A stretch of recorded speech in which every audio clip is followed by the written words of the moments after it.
Hi, everyone. Welcome to Waste 360's Nothing Wasted podcast. On every episode, we invite the most interesting people in waste, recycling, and organics to sit down with us and chat candidly about their thoughts, their work, this unique industry, and so much more. So thanks for listening and enjoy this episode.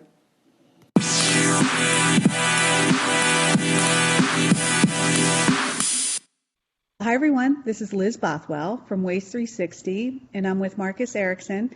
He's author, marine scientist, and co-founder of Leap Lab, as well as the research director and co-founder of Gyres Institute. Welcome, Marcus, and thanks for being on the show today. Hi, Liz. Thanks for having me. So could you please introduce yourself and tell me what fueled your passion for your important work? Sure. My name is Marcus Erickson. I'm a marine scientist.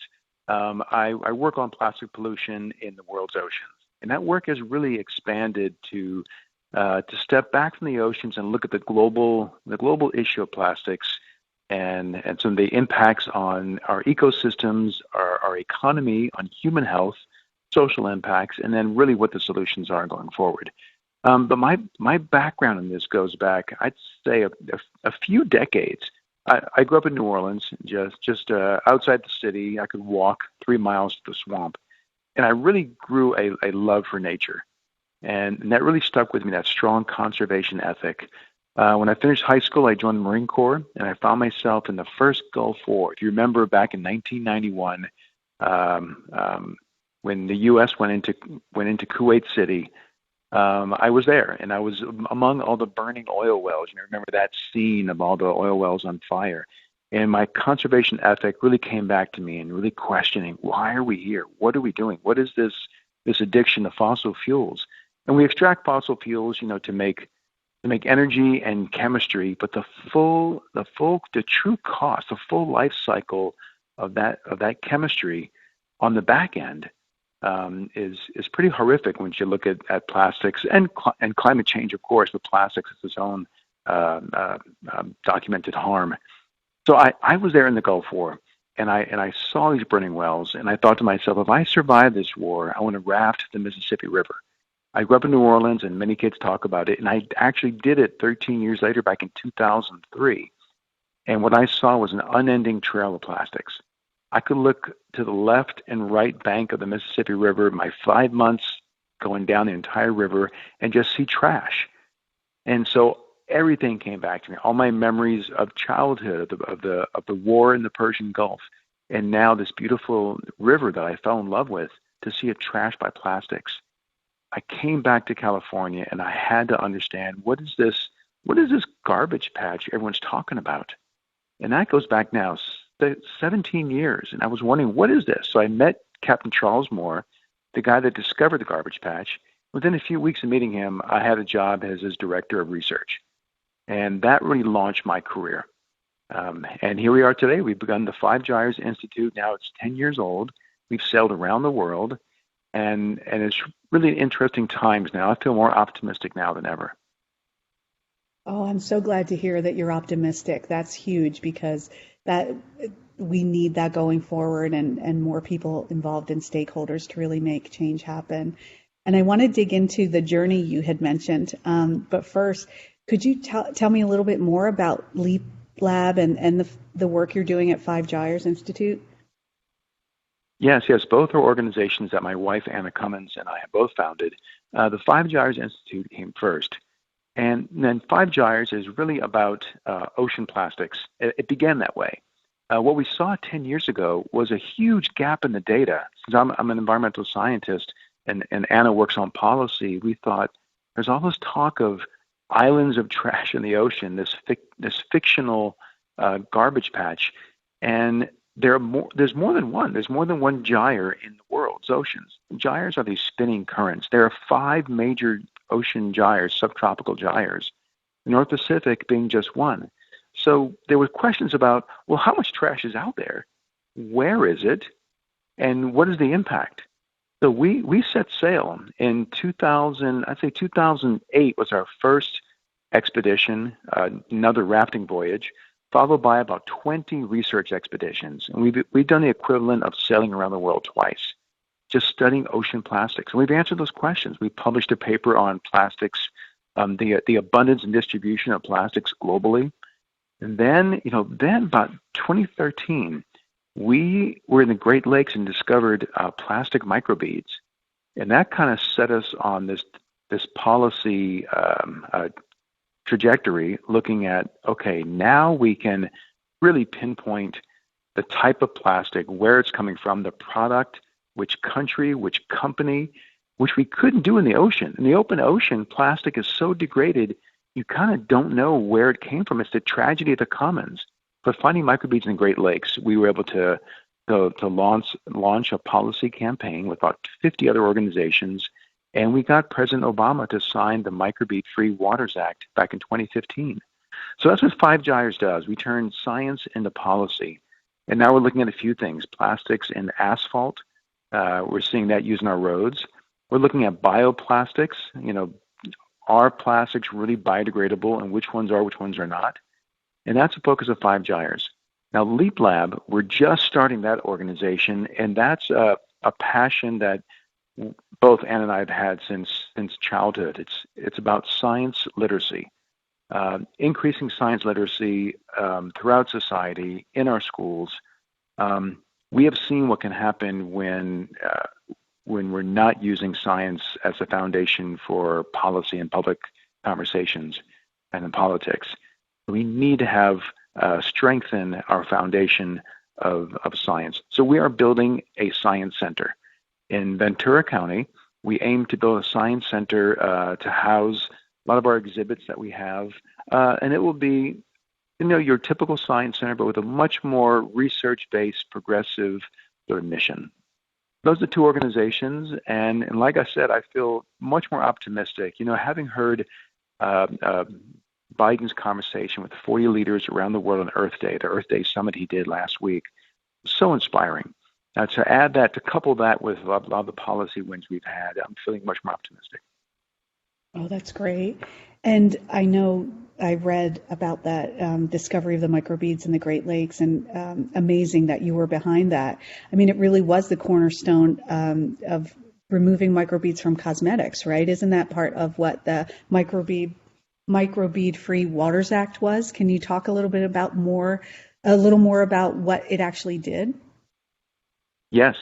So there was an organization already in the Netherlands called the Plastic Soup Foundation that sort of had a campaign around plastic microbeads, and they kind of made a lot of public awareness initially, but there wasn't any data to support that, and that was happening in Europe.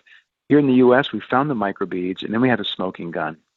So we were able to coordinate with 50 organizations. It was pretty amazing. It goes to show what collaboration can do. And we were sharing media. We were sharing film and photography. We had Tulane Law School dedicate one of their quarterly journals just to microplastics and microbeads. So we had sample policy. Then working with some more other organizations that are really, really good at policy. Steve Wilson, for example, was a huge part of this, the driving force to get this bill passed.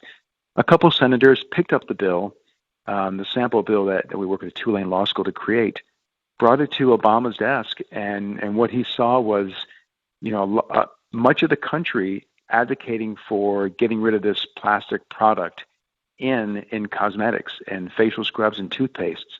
And it was kind of a no-brainer. It was like, why are we putting little small microbeads into products you put in your face and you wash down the drain?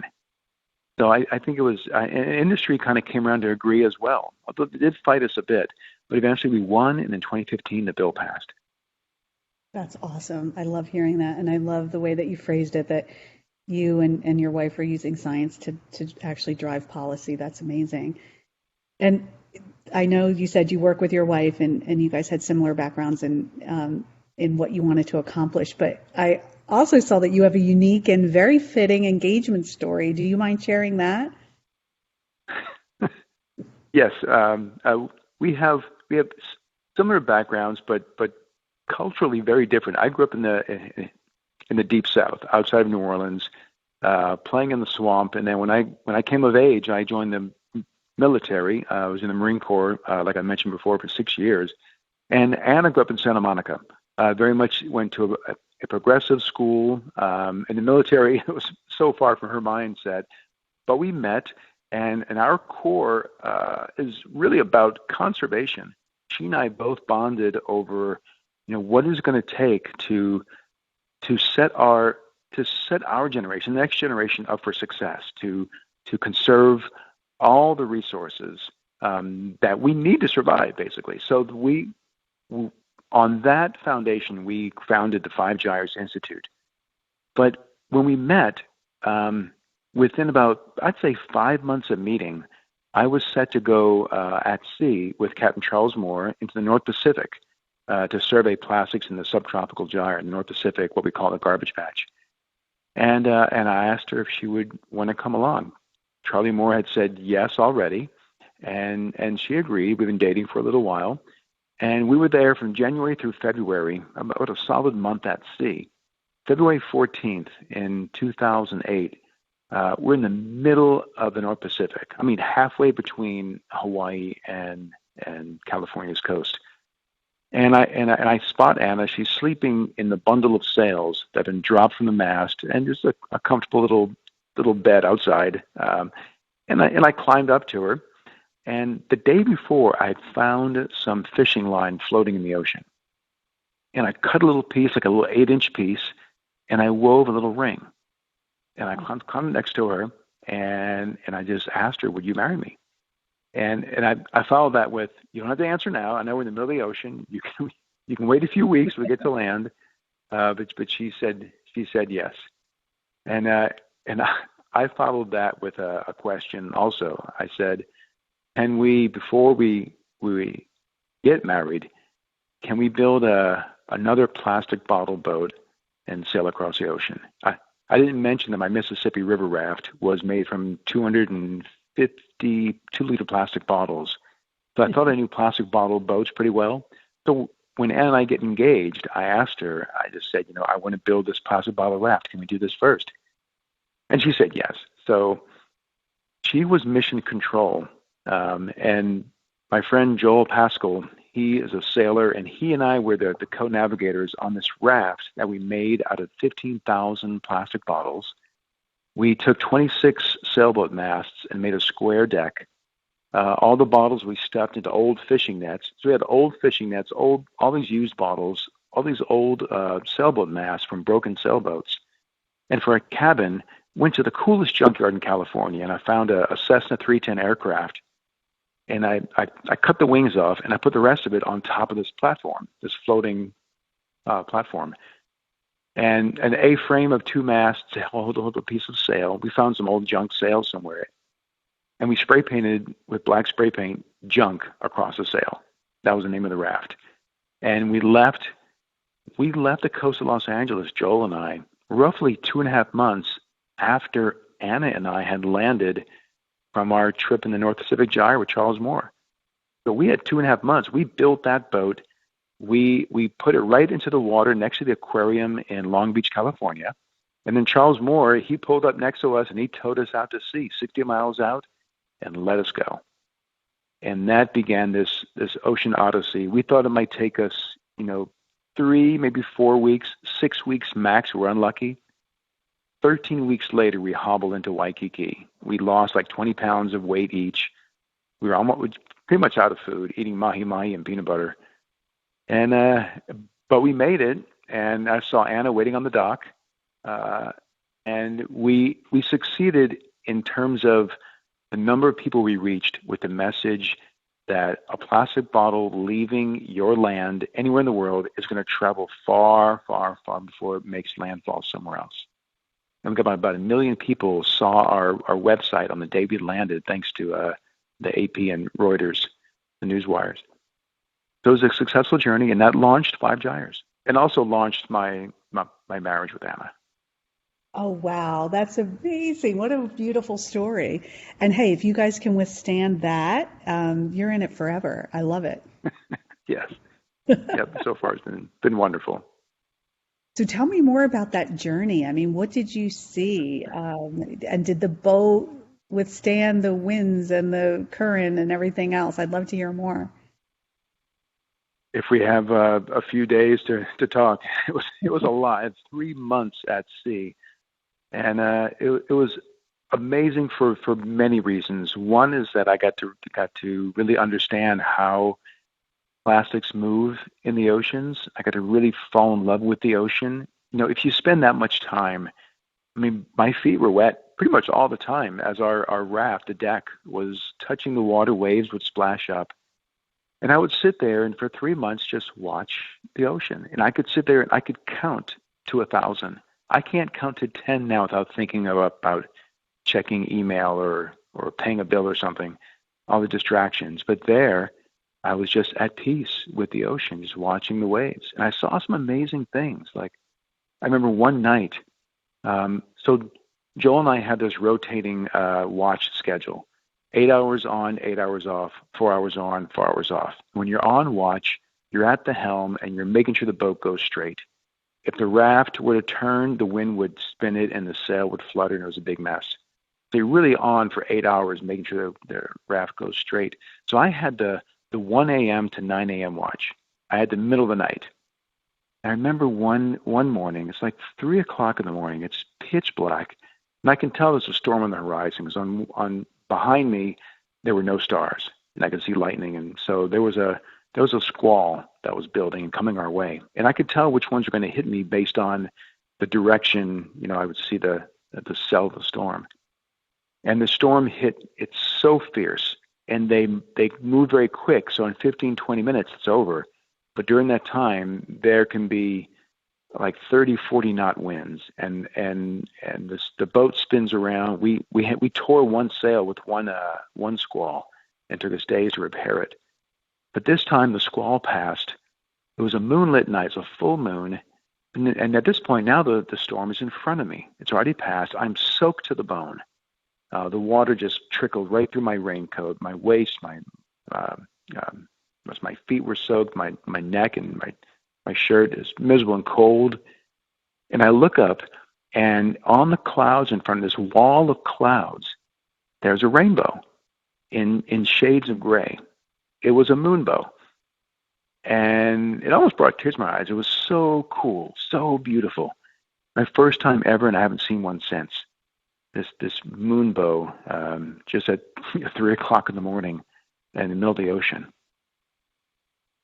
Oh, wow, that's beautiful. Oh, God. And that was a sign, right, of good things to come, I think. Yes, yes. So I was constantly chasing the wind. I had my North Star to my right, and just chasing the stars west, keeping that moon right where it needed to be on the side of me. And the wildlife I saw, there wasn't that much, but I remember a few occasions seeing tropic birds all around me with those long tails. Watching mahi-mahi. Mahi-mahi are beautiful fish. Seeing these giant adult mahi-mahi, I think they're 3.5 feet long. Watching them chase flying fish. Watching the flying fish then jump out of the waves, fly, and then watching the birds above dive and try and catch them. So watching these two predators, you know, I felt bad for the flying fish, but that's as nature goes. Just watching this dance between wildlife was pretty amazing to watch, to see. We saw ono, we saw rudderfish. I watched a whole school of little yellowtail, little small fish, not yellowtail, sorry, they were a rainbow runner, and watch them hatch under our raft. And I watched them hatch like at week 3. 2 months later, you know, I see these fish, and there were 300. Now they were down to like 5, hardly any left. And at that point, we were hungry. We're out of food. So I caught one, intending to eat it. I filleted this fish, maybe a foot long, and I see its stomach is really taut. So I took the fillet knife and I just tapped the stomach. It opened up, and 17 particles of plastic poured out. And I realized, it was, I mean, I was speechless. A fish I'd watched being born, and I watched it grow. And then when I got hungry, I caught the fish to eat it and to eat every bit of it, and except for the plastic trash in its stomach. I was like, wow, in the middle of nowhere. We were a little more than halfway across the ocean, and these fish are eating our trash. And I would later discover that thousands of species, well over 2,000 species discovered today, are either eating or being entangled by our trash. But that was a huge aha moment. And that photograph I took of that fish is perhaps the most famous picture I took out of that expedition. Perhaps the most important I've taken, in my career. It's been shared so many times, and it makes a huge point in the public. It really resonated with the public to see this coming out of a fish's stomach. Oh, I bet. I mean, how much more concrete can you get? The reality is there. Exactly. Wow. Exactly. Well, and speaking of that, I'm really resonating with the community and people worldwide. Do you think there is now a growing movement toward ending plastics pollution worldwide? There is, and the movement has become very powerful. So Break Free from Plastic is one organization. It consolidates. It brings organizations together. So they're an umbrella of maybe over 2,000 organizations worldwide under the Break Free from Plastic umbrella. The Plastic Pollution Coalition is another that has hundreds of organizations working with them in collaboration. So these coalitions are really building. They're global, and they're powerful. They're influencing the Biden administration. They just put forward the Break Free from Plastic Pollution Act, which we all need to support. That is going to really bring back producer responsibility for plastics in the U.S. And then you've got the UN, United Nations Global Treaty on Plastic Pollution that's being discussed right now. And in February of 2022, UNEA 5, the United Nations organization, is going to debate the efficacy of a global treaty on plastic pollution. But we have our work cut out for us. Industry is working overtime, of course, to defend production of plastics.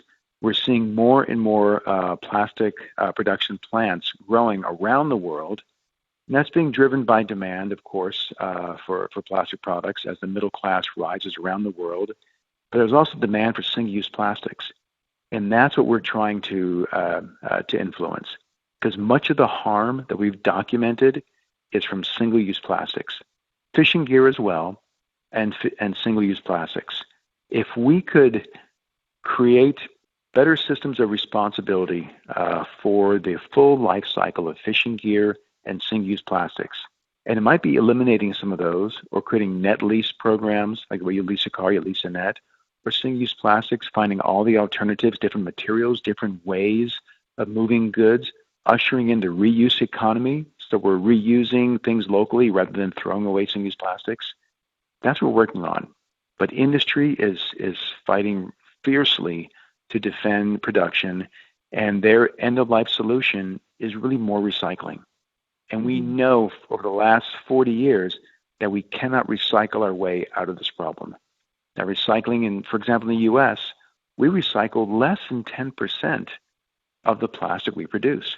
It really has failed miserably, and there are two big reasons why it has failed. One is that companies are not obligated to design for recycling. So when you laminate plastic and paper together, it's unrecyclable. Technically, you could if you threw enough money at it, but economically, unrecyclable. You laminate plastics and metal, like all the pouches you see, like the one you see in juice pouches.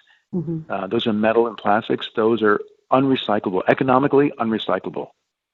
That technologically, sure. In technology, you can recycle anything if you throw enough money at it.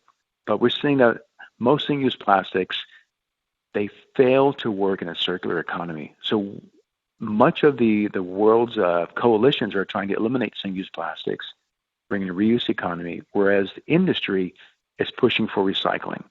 More, they call it advanced recycling techniques to take plastics and you break down the chemistry and remake something else. But that could work for other things like durable goods, like car bumpers and computer housings. But single-use plastics, there's just too much harm and the loss to the environment. We got to get rid of those. I love that you said we can't recycle our way out of this problem. And a lot of our listeners are haulers and recyclers, and they handle the end of life of a lot of these products, and they're the first ones to say that. So they're kind of left holding the bag with a lot of these products that have already been produced. So it does need to be dealt with upstream a bit. So it's good to hear you say that. I mean, do you see any other role that waste and recycling, the industry itself, can have in all of this and combating this issue?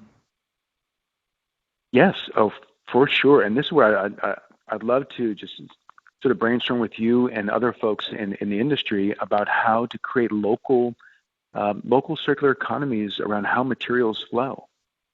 So waste haulers could, at some point, it'd be good to be material haulers, where we get waste, the idea of waste, out of our mindset and think of resources. You already see, a growing and increasingly robust system for managing biodegradable materials, yard clippings and food scraps. I'm seeing more and more cities create diversion for that, and that becomes less waste and becomes more of a resource material. Same for most haulers. They know what's recyclable, what's not.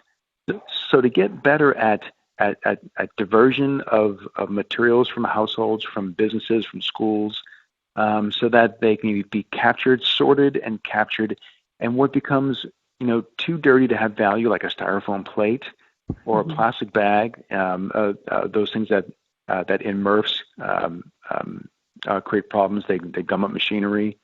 To get those problematic products, are there better ways that we can package and deliver goods to the public? And can we create these localized circular economies where things can get reused, remanufactured within a small radius of where they're utilized? So I think waste haulers play a big role in really telling the rest of the world, how this could work in a practical sense, and also in an economic sense. What's going to work to make those materials valuable? And I think that is mostly creating the local systems rather than moving materials, around the world. As you know, transportation is the most expensive thing to do. Absolutely. And I do like the way you're focusing on local because, as you know, that's how most of the waste is managed here anyway. So it does get harder once you get into sort of more national um, ideas and things like that. So I think you're onto something with localizing. Yes, yes, and we're seeing that's the big push for the coalitions that are working on plastic pollution issues. They're really looking at the local circular economy through reuse, and there are many models of reuse that are at their business models are being tested and they're working. There's a company Vessel that creates a reusable mug and cup that can be used in restaurants and coffee shops. Can share the same cup. If the cup is dirty, you bring it back to one restaurant, and they'll take it, clean it, and give it back to you in another beverage. That's your local reuse economy. Then there's Repack, a reusable mailer, which Amazon, FedEx, and UPS could use. There's Cup Club, they reuse cups. Go Box is a reusable to-go container for restaurants. So these examples of local reuse economies, of business models, I think are what we're going to see in the future. And that's what much of the coalitions of the nonprofits around the world are working on. That's great to hear. And I know that, we're talking about some other options and organizations that help with reuse. Um, and I know we had a question too. What's the current state of a biodegradable plastic? Have you seen anything that you find that could be usable or is a solution going forward? That's a good question. We did a study about almost 4 years ago where we were asking the same question. There's a lot of talk about bioplastics, and we saw PLA, polylactic acid, was getting a lot of attention. And there are many claims on the packaging about its degradability, eco-friendly. You saw lots of little green leaves and green trees and little green triangle symbols on these packaging. And a lot of it, we we thought might be greenwashing. So we took about 20 different products, all made from PLA. There was one PHA product, some paper products, and then some conventional plastics like polyethylene as a control. And I took these 20 products and I put them into a milk crate with about a dozen bricks, and I sunk it under a fishing dock, actually Charles Moore's fishing dock, for 2 years. Took the same set, put another set in my backyard under a few inches of soil for 2 years. I was trying to simulate what happens if they're lost in the ocean or lost on the roadside. And I found in 2 years, all those PLA products, like the corn cups you might get, or the starchware, utensils made from cornstarch, all those things in 2 years, nothing happened. They were still there. 2 years in the ocean, 2 years on the roadside, in my backyard, nothing happened. But the paper products were gone. The paper straw was gone. The wet wipes made from cellulose were gone. And that one PHA product I had, it was the thickest item of them all. It was a beach toy, really thick. And that was gone. So I was wondering, what is PHA and how does this stuff work? PHA, it's made from it's made from microbes. They make PHA in their bodies to store energy, and during lean times they'll eat the PHA inside their cell walls. So PHA is a natural material, and to have this one beach toy that degraded, it really made me think that this has legs. So right now we're launching another study. We're taking 22 products. Almost all are PHA. There are a couple of cellulose and conventional plastics, some PLA stuff in there, but mostly PHA. And we're now going to launch this study and put these products. We have 6 sets. We'll put 3 of them in aquatic environments in Maine and Florida and California. And the other 3 sets in terrestrial environments in Maine, Florida, and California. 6 environments over 64 weeks. We'll pull them out. We'll pull one set out in 2 weeks, one at 4, 8, 16, 32, 64 weeks to really understand degradation over time in different environments. Because we really think that PHA has potential to be, useful in applications where loss to the environment could happen. So we want to see if PHA really works. And what's missing is, again, that bit of science. How does it degrade over time, different environments? And that's where 5 Gyres really excels. Science to solutions. We began doing our ocean plastics work, and now we're transitioning, doing some primary research, but really looking at how can we really test the claims that industry is making on solutions. There are so many solutions being proposed now. The private sector has really stepped up, but who's going to validate the claims they might make on their products and their materials? And that's the kind of work we're doing now. So we're actually studying PHA, and we'll know in a year and a half how it performs. I think it's going to go well. That's my hypothesis, but we will see. So yes, I do believe in bioplastics. Should bioplastics be replacing all the single-use plastics? I'm not sure. That's for the coalition to really figure out. It depends on some of the science. But I could see bioplastics being used in aquaculture, in other maritime activities. Love to see it being used in the fishing industry. I mean, I have found some fishing nets on our ocean expeditions that were 20, 30 years old. It's kind of ridiculous that we have this material that we're using in the ocean, and if we lose it, it's not going away. So biopolymers could play a role in some of these industries. Definitely. I agree with you on the net and a lot of what you said as well. So when are you starting this study? Are you starting this now, Marcus? In about 2 weeks. Oh, that's great. You have to keep us posted. Yeah. I'll be very interested to hear, and I'd love to share the work you're doing as well. Yeah, it's interesting work, and actually there's some interesting policy initiatives happening right now here in California around bioplastics. And it's based on the definition, is PHA, for example, and PHB, a similar copolymer, are they plastic? Are they a natural material? And that's a debate happening at at the policy level right now. And some of that debate is because there are unknowns. I mean, if it doesn't degrade in the 64 weeks of our study, that's going to make the case that, well, it behaves more like, plastic in its persistence. But if it doesn't, then it's going to lend credence to the argument that, this could be a viable material for some applications that are prone to be lost in the environment, like the maritime industry. So I think this is a really interesting time now for biopolymers. Our study, I hope, contributes some good information. But the world is now really stepping up. The private sector is really stepping up to the plate to say, what do we do? Governments around the world, the UN is debating a global treaty.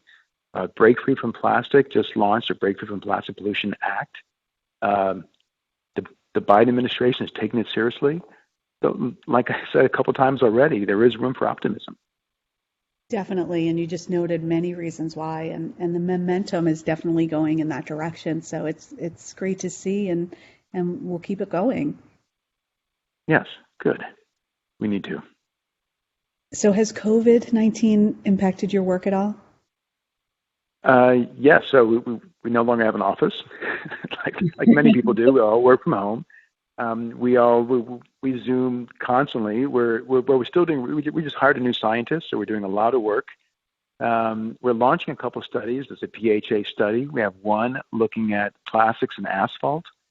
Here in Los Angeles, there's one test road, a couple sites actually, where they're testing the practice of putting plastic waste, mixing it with asphalt as a binder, rather than using raw fossil fuels, using tar. They want to use melted plastic. And we discovered no one has done a study to see, okay, what are the environmental impacts? There's no EIR on plastics and asphalt. So that's a study we're launching. Lisa Ertl is a scientist we've hired. She's an amazing, brilliant young scientist from the University of Toronto. And in terms of COVID, we are getting lots of questions about the abundance of masks and gloves and PPE out in the world. I've received so many photographs from divers, from folks walking on beaches, just picking up masks, seeing masks, and not wanting to pick them up. I believe that's temporary. Once we're out of the pandemic, we're going to have to deal with the cleanup of all that.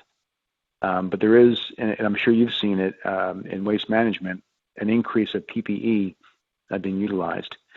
And that makes me think of plastics in the world of hospitals. My sister-in-law is a surgeon, and she says the amount of plastics used, PPE used just all the time, is unbelievable. How much gets used?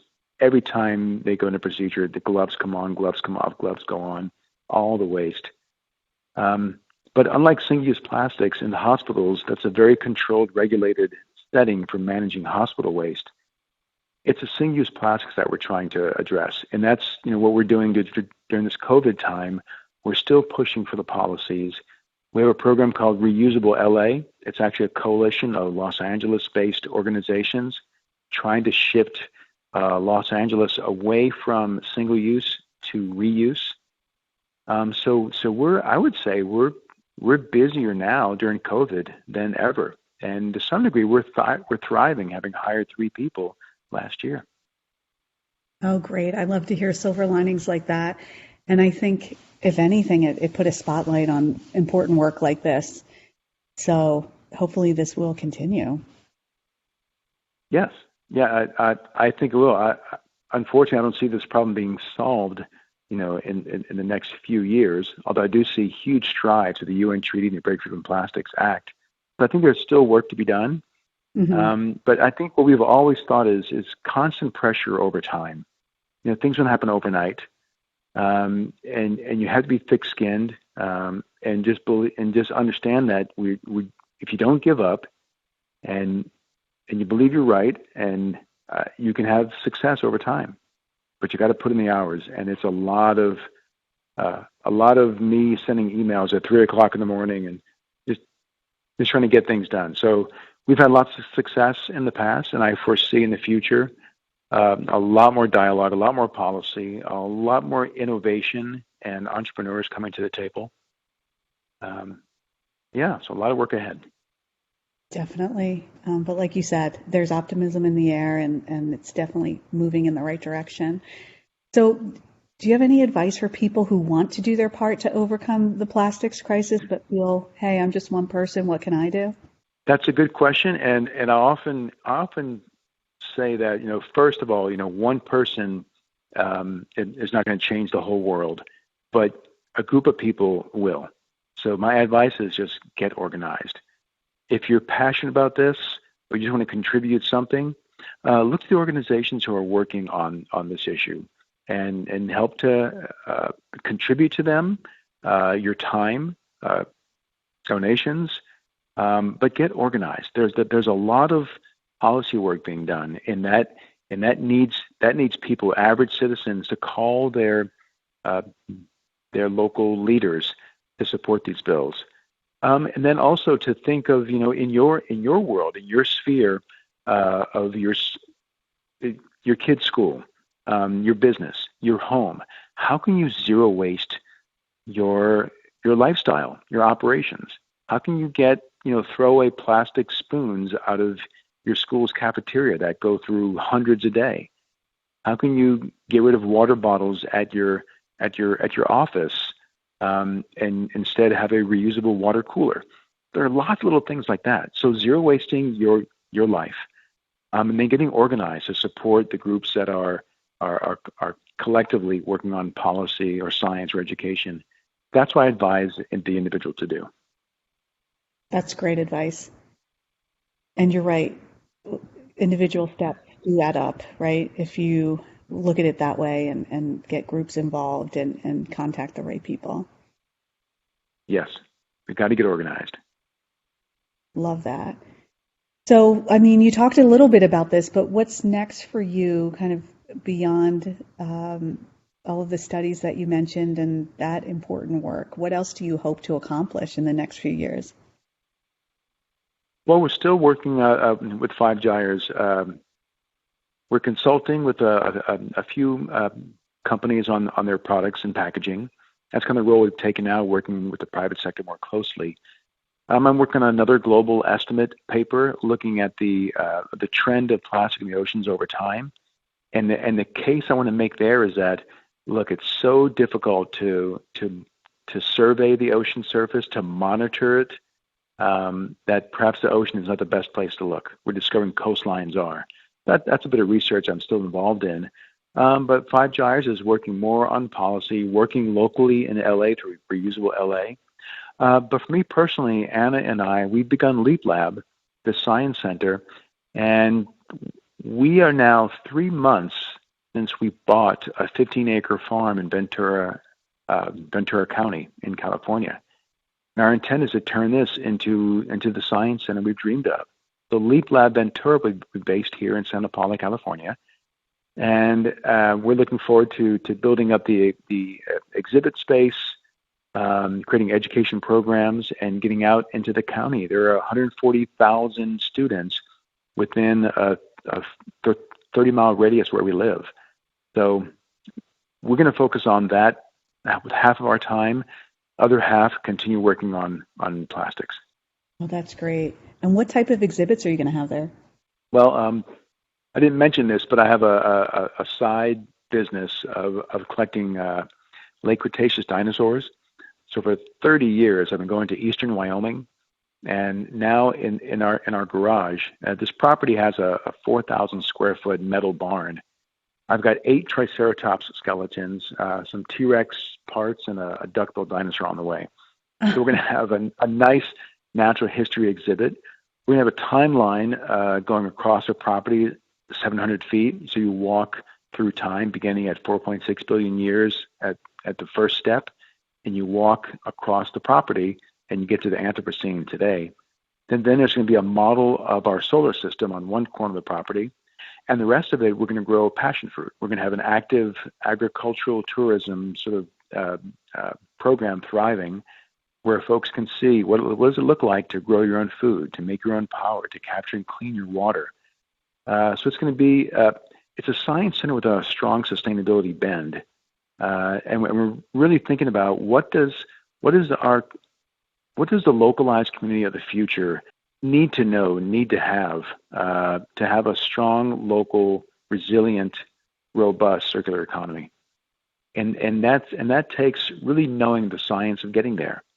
And that's what Leap Lab is going to be about. Oh, that's great. And having things like that, hands-on, Yeah, educate a lot of people. kids love dinosaurs. Kids love dinosaurs. We can get them in the door. We can get the kids in the door to come see the bones. I mean, I've got the only Triceratops skull, in Ventura County, I believe, in my garage. So I want the 140,000 kids in the county to come check it out. And while you're here, let's talk about ocean plastics and how much we love the ocean. And we can talk about space. We can talk about time and natural history. So I'm really excited about the next few years on our plate. Well, that's exciting. Well, you have so much interesting, thoughtful, important work that you're doing. Please tell me how everyone can kind of follow along with this journey and learn more about what you do. You want to share social networks or your website? Sure. I'll just share our two websites. So if you're interested in ocean plastics, if you have any questions, please reach out to us. I answer a dozen questions a day each morning. I just love talking, especially to kids. That's at 5gyres.org. It's a number 5, GYRES.org. And you can find us, you can find me there. And then this new venture with Leap Lab is leaplab, LEAPLAB.org. You can find me there as well. If you have any interest in natural history, sustainability, and if you want to come dig dinosaurs this summer, we've got an expedition starting in July to go dig another Triceratops skull. So a lot of diverse, eclectic things going on. Those are two websites, 5gyres.org and leaplab.org. And I invite everyone to come check it out, and don't hesitate to reach out to me personally. And then can you tell me quickly about your new book and the one that I just received that I need to dig into a little bit more? Junk? Yes. It's called Junk. It's a junk raft, an ocean expedition, and the rising tide to address plastic pollution. It's about the junk raft voyage, and it's a bit of an adventure story at sea for 3 months on a homemade raft. It's a love story also because it really chronicles the work that Ann and I have done together. And I'll tell you, 3 months being away from my new fiancée was tough. But then it really is a deep dive into the science of plastic pollution and what are the viable solutions. Now, I wrote this almost more than 3 years ago, but still the science hasn't changed. And it really is a good deep dive. If you want to know a lot about ocean plastics, a good introduction, that book is a good way to find out more. Awesome. Well, I can't wait to dive in, and I may get back to you with questions or thoughts, and I can't wait. Anytime. I'm happy to answer any questions and talk more about plastics. Well, this has been great, and thank you, first of all, for your service. I meant to say that in the beginning. We appreciate everything that you've done for our country, and thanks for your time today, Marcus. I really look forward to following your journey and seeing what else you and Anna do. It's exciting. Thank you. My pleasure. And again, thank you for having me on the show. I really appreciate it. Thank you for listening. It would mean the world if you would take a moment to rate or review this podcast. And if you share it with us on one of our social networks, we are giving out some fun, nothing wasted podcast swag. So just tag us and see what you get. Thanks so much.